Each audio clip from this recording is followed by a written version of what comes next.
আসসালামু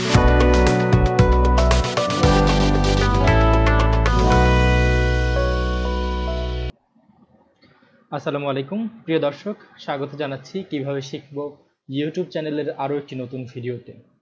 প্রিয় দর্শক, কিভাবে শিখবো ইউটিউব চ্যানেলটি বেসিক কম্পিউটার সহ মাইক্রোসফট অফিসের যে প্রোগ্রামগুলো রয়েছে সেই প্রোগ্রামগুলোর বিভিন্ন সমস্যা এছাড়াও কম্পিউটারের বিভিন্ন সমস্যা এবং তার সমাধান নিয়ে আলোচনা করে।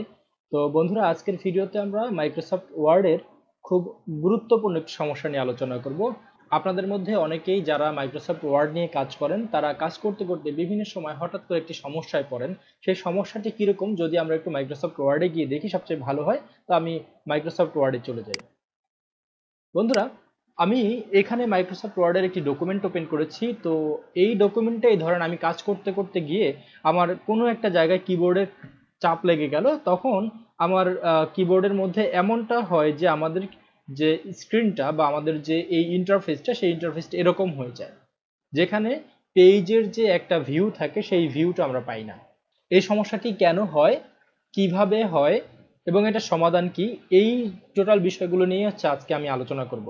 তো বন্ধুরা, আমি আপনাদেরকে প্রথমত দেখাবো এই সমস্যাটি কেন হয়।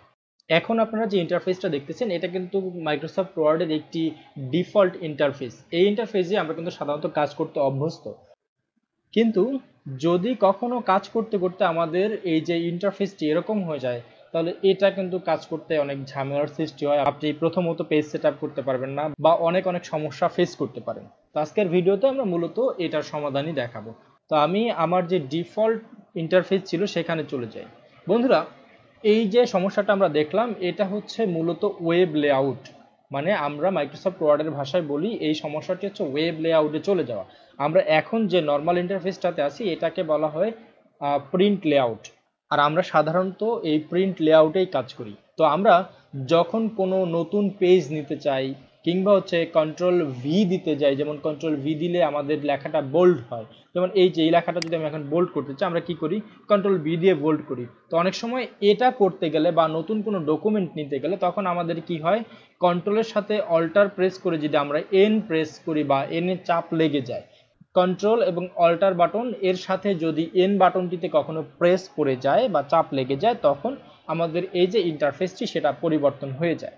তো এইটাকে আমরা আবার কিবোর্ড শর্টকাটের মাধ্যমে, অর্থাৎ আমরা যেভাবে কন্ট্রোলের সাথে অল্টার প্রেস করে এন প্রেস করে যখন আমরা এই লেআউটে নিয়ে এসেছিলাম, এখান থেকে আবার নর্মাল লেআউটে যাওয়ার জন্য আমরা কন্ট্রোলের সাথে অল্টার বাটনটি প্রেস করে যদি আমরা কিবোর্ড থেকে পি বাটনটি প্রেস করি, তাহলে দেখবেন যে আমাদের নর্মাল যে ইন্টারফেস সেভাবে চলে আসে।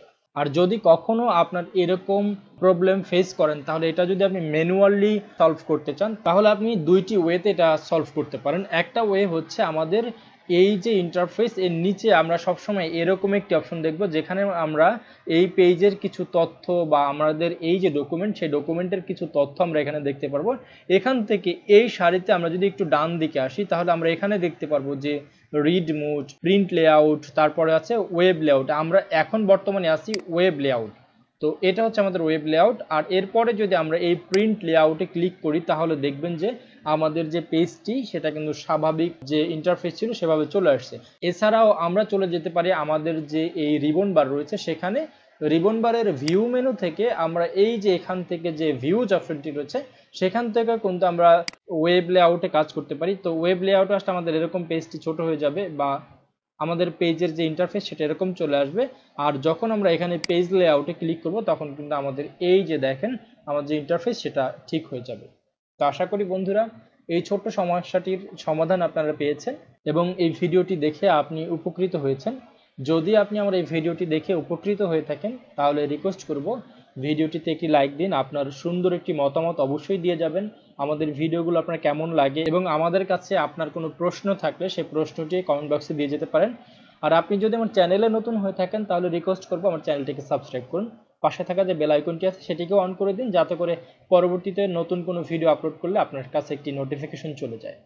পরবর্তীতে আরও ভিডিও দেখার আশা রেখে এখানেই শেষ করছি। সেই পর্যন্ত সবাই ভালো থাকুন, সুস্থ থাকুন। আল্লাহ হাফিজ।